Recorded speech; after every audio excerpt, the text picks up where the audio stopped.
Hello friends, इस video में हम बात करने वाले हैं बीपीएससी टीआरई सेकंड में जो आपकी वैकेंसी जोड़ी गई है उसको लेकर। अब आप यहां पर देखेंगे तो बीपीएससी टीआरई सेकंड में जो आपकी शिक्षक भर्ती होगी वो आपका कक्षा 1 से लेकर 12वीं तक की जो है उस शिक्षक भर्ती होगी। और जो कि प्राइमरी में जो फ्रेश नए कैंडिडेट हैं वो भी यहाँ पर आवेदन जो है वो कर सकते हैं। तो सबसे पहले जो आपका सूचना है उसको देख लेते हैं, फिर उसके बाद कितनी वैकेंसी आपकी प्राइमरी में है, किस कैटेगरी में कितनी वैकेंसी, उसको लेकर भी हम यहाँ पर जो है बात करेंगे। आप यहाँ पर देखेंगे तो जो आपका शिक्षा विभाग के अंतर्गत जो आपका विद्यालय जो कि पहले ही इसका नोटिफिकेशन जारी किया गया था, 70,000 के लमसम आपकी टोटल वैकेंसी थी। और जो आपका पिछड़ा वर्ग अति पिछड़ा वर्ग के अंतर्गत जो आपका विद्यालय था उसमें टोटल 916 जो कि ये आपकी वैकेंसी पहले ही जारी की गई थी। कल यहाँ पर जो आपकी वैकेंसी जारी की गई है जो आपकी अनुसूचित जाति तथा जनजाति कल्याण विभाग के अंतर्गत जो आपके विद्यालय हैं उसमें यहाँ पर 1401 यानी 1401। और जो आपका बीपीएससी टीआरई फर्स्ट में जो आपकी यहाँ पर रिक्तियाँ बची थी 50,263, तो इसको ऐड कर दिया गया आपका बीपीएससी टीआरई सेकंड में। अब जो आपका बीपीएससी टीआरई सेकंड की जो शिक्षक भर्ती हो रही है वो आपका 1,22,000 के लमसम जो है आपकी टोटल वैकेंसी। अब यहाँ पर हम दूसरे पेज पर चलते हैं जिसमें आपकी रिक्तियों को लेकर जो है वो दिया गया है। रिक्तियां जो है वो देख सकते हैं जो कि आपका टीआरई फर्स्ट से टीआरई सेकंड में जो है आपकी शिफ्ट की गई है। तो टोटल आपका यहाँ पर 50,263 जो है आपकी वैकेंसी है। अब यहाँ पर देखिए किस कैटेगरी में कितनी जो है आपकी वैकेंसी है। तो आप यहाँ पर देख सकते हैं प्राथमिक विद्यालय कक्षा 1 से 5 तक यहाँ पर जो है आपका दिया गया है। और टोटल रिक्तियां जो है आप यहाँ पर देखेंगे तो आपका पहला है विषय सामान्य विषय के लिए, और दूसरा आपका उर्दू, और तीसरा आपका बांग्ला। सामान्य विषय के लिए देखेंगे तो जो आपका अनारक्षित है, अनारक्षित में आपका 1088। फिर उसके बाद यहाँ पर देखेंगे तो आपकी किसी भी में जो है आपकी कोई वैकेंसी नहीं है। उर्दू में आप यहाँ पर देखेंगे तो अनारक्षित में आपका 426 है। फिर यहाँ पर आपका आर्थिक रूप से कमजोर और पिछड़े वर्ग में जो मेल कैंडिडेट है उनके लिए कुछ भी सीट नहीं है। फिर अत्यंत पिछड़ा वर्ग में, फिर पिछड़ा वर्ग में आप देखेंगे तो उर्दू विषय के लिए ये पिछड़ा वर्ग में दिया गया है 152। फिर उसके बाद अनुसूचित जनजाति में 1003, फिर अनुसूचित जनजाति में आपका 58। फिर उसी तरीके से पिछड़ा वर्ग की जो महिलाएं हैं उनके लिए यहाँ पर उर्दू में 381 जो है आपकी टोटल रिक्तियाँ हैं। बांग्ला में आप यहाँ पर देखेंगे तो बांग्ला में आपका अनारक्षित के लिए 5 सीट है। फिर उसके बाद यहाँ पर आपको मिलेगा अत्यंत पिछड़ा वर्ग, फिर उसके बाद पिछड़ा वर्ग, फिर इसी तरीके से आप यहाँ पर वैकेंसी जो है वो देख सकते हैं। फिर ये तो आपका मेल कैंडिडेट का हो गया। फिर यहाँ पर बगल में आप फीमेल कैंडिडेट का देखेंगे तो यहाँ पर फीमेल कैंडिडेट का सामान्य जो आपका विषय है, सामान्य विषय के लिए देखेंगे तो अनारक्षित में 0 सीट है, एक भी सीट नहीं है। ईवीएस में भी, ईवीएस बोले ईडब्ल्यूएस में भी कोई सीट नहीं है। अत्यंत पिछड़ा वर्ग में भी यहाँ पर कोई सीट नहीं है, पिछड़ा वर्ग में भी कोई सीट नहीं है। यहाँ पर अनुसूचित जनजाति में सामान्य कैटेगरी की जो महिला है उनके लिए यहाँ पर जो है आपका 3,142 टोटल सीट है। अनुसूचित जनजाति में जो फीमेल है उनके लिए यहाँ पर ये 183 जो है आपके टोटल सीट है। फिर यहाँ पर आप दूसरा वाला देखेंगे तो ये आपका उर्दू का है, तो उर्दू का आप यहाँ पर जो है वो इतनी रिक्तियाँ जो है वो देख सकते हैं। फिर नीचे आपका बांग्ला का है, ये आपका टोटल बांग्ला का जो है आपका दिया गया है। फिर यहाँ पर दिव्यांग अभ्यर्थी उनके लिए यहाँ पर जो है आपका टोटल सीट जो है आपका दिया गया है। लेकिन आप यहाँ पर नोट करके ध्यान रखिएगा कि जो यहाँ पर सामान्य विषय का, यहाँ पर आप देखेंगे जो आपका सामान्य विषय का अनारक्षित का 1088 टोटल आपकी सीट है।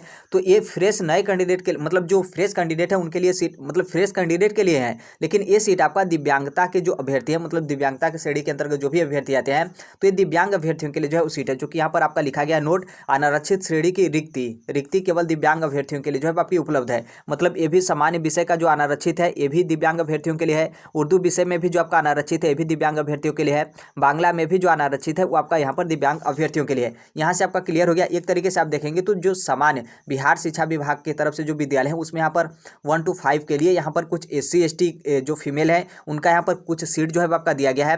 बाकी जो मेल कैंडिडेट है उनका उर्दू में यहाँ पर कुछ सीट दिया गया है, और बाकी कुछ बांग्ला में भी सीट दिया गया। बाकी फीमेल का भी यहाँ पर बांग्ला में सीट है। एक तरीके से सामान्य कैटेगरी में मेल कैंडिडेट का देखेंगे तो एक भी सीट जो है आपका यहाँ पर नहीं है। क्वालिफिकेशन आपका सेम वही रहेगा, बस यहाँ पर बीएड को जो है आपका छोड़कर बोला गया है। फिर उसी तरीके से आप देखेंगे तो जो आपका 9वीं से 10वीं है, नॉर्मल सी बात है, इसमें किसी भी तरीके का परिवर्तन नहीं किया गया है। जिस तरीके से आपका टोटल वैकेंसी था 9वीं से 10वीं और 11वीं से 12वीं, बस उसमें सीट जो है आपका यहाँ पर बढ़ा दिया गया है। तो आप इसे देख सकते हैं कितना सीट जो है आपका बढ़ा गया है। इसमें कुछ भी आपका कोई उस तरीके का यहाँ पर अलग से जो है आपका नोटिफिकेशन नहीं जारी किया गया या फिर कोई अलग से शर्त जो है वो आपका नहीं रखा गया है। बस जो आपका पहले की जो आपकी टीआरई सेकंड की जो आपकी वैकेंसी आई थी उसमें इस वैकेंसी को जो है आपको ऐड कर दिया गया है। अब यहाँ पर ये तो आपका दूसरा हो गया। अब यहाँ पर जो आपका अनुसूचित जनजाति और अनुसूचित जनजाति कल्याण के विभाग के अंतर्गत जो आपका विद्यालय है उसमें हम यहाँ पर जो है वो टोटल रिक्तियाँ को जो है वो देखते हैं। आप यहाँ पर देखेंगे तो ये आपका अनुसूचित जाति अनुसूचित जनजाति कल्याण के अंतर्गत जो आपके विद्यालय है उसमें यहाँ पर क्या है कि 1401 जो है आपका टोटल पद यहाँ पर जोड़ा गया है।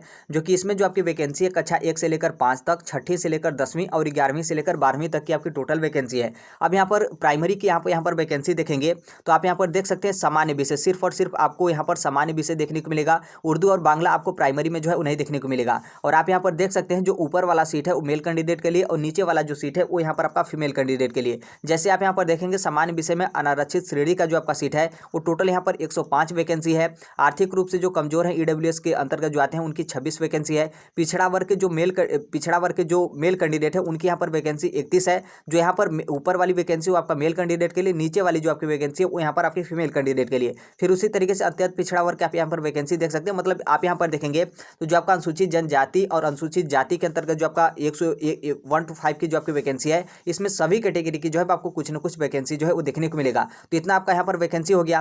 टोटल आप प्राइमरी में देखेंगे तो जो मेल कैंडिडेट है उनके लिए 262 और फीमेल कैंडिडेट हैं उनके लिए यहाँ पर जो है आपकी टोटल 89 जो है आपकी वैकेंसी है।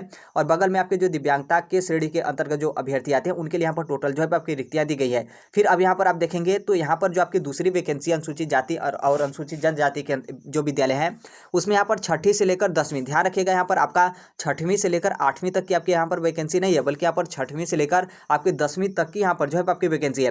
टोटल आप यहाँ पर रिक्तियाँ जो है वो देख सकते हैं, किसी में आपकी रिक्तियाँ 1 है, किसी में रिक्तियाँ जो है आपका 0 है। तो आप जिस कैटेगरी से होंगे आप यहाँ पर रिक्तियाँ देख लीजिएगा, उसके बाद ही आप लोगों को यहाँ पर आवेदन जो है करना पड़ेगा।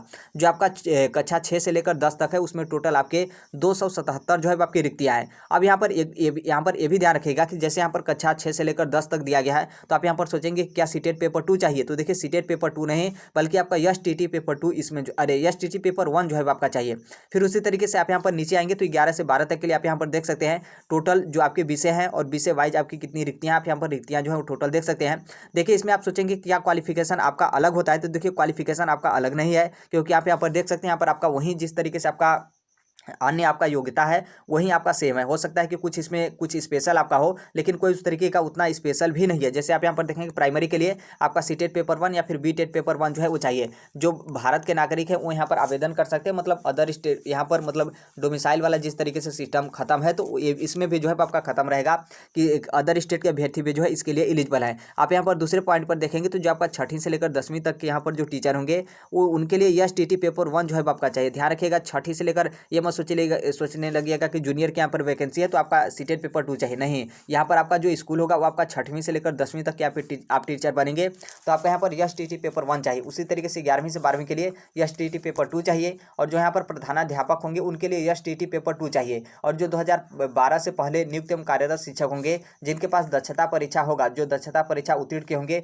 तो उनको यहाँ पर पात्रता परीक्षा सीटेट या फिर बीटेट उत्तीर्ण करना किसी भी तरीके का अनिवार्यता जो है वो आपका नहीं है। और यहाँ पर देखेंगे जो सीटेट का पासिंग नंबर होता है, जिस तरीके से आपका टीआरई 2 में जो आपका अन्य पासिंग नंबर है उसी तरीके से यहाँ पर भी आपका रिलैक्सेशन दिया गया है। आप प्राइमरी का यहाँ पर क्वालिफिकेशन जो है वो देख सकते हैं न्यूनतम 50% अंकों के साथ उच्चतर माध्यमिक यानी +2, फिर उसके साथ यहाँ पर जो आपका प्रारंभिक शिक्षा शास्त्र में 2 वर्षीय डिप्लोमा जिसे किसी भी नाम से जाना जाता हो वो यहाँ पर एलिजिबल है। मतलब आप यहाँ पर समझ सकते हैं कि जो बीएड वाले अभ्यर्थी हैं वो यहाँ पर प्राइमरी टीचर के लिए एलिजिबल नहीं है। बाकी इसके अलावा जो आपका सेम क्वालिफिकेशन था सेम आपका उसी तरीके से जो है आपका क्वालिफिकेशन रहेगा। तो आई होप देखिए यहाँ पर तो आपका फ्रेश जैसे प्राइमरी के लिए आप देखेंगे तो जो आपका बिहार शिक्षा विभाग के अंतर्गत जो आपका विद्यालय है उसके लिए तो आप एक तरीके से आवेदन नहीं कर सकते हैं, या फिर SC ST इस समुदाय से होंगे या फिर उर्दू विषय के होंगे तो आवेदन कर सकते हैं। लेकिन आप यदि सामान्य विषय के टीचर हैं और यहाँ पर क्या है कि आप अनारक्षित वर्ग में आप अपना आवेदन कर सकते हैं, मतलब करना चाहते हैं तो आप जो आपका प्राइमरी शिक्षक भर्ती का मतलब प्राइमरी जो आपकी टीचर की वैकेंसी है जो कि बिहार शिक्षा विभाग के अंतर्गत, तो उसमें आप आवेदन नहीं कर सकते हैं।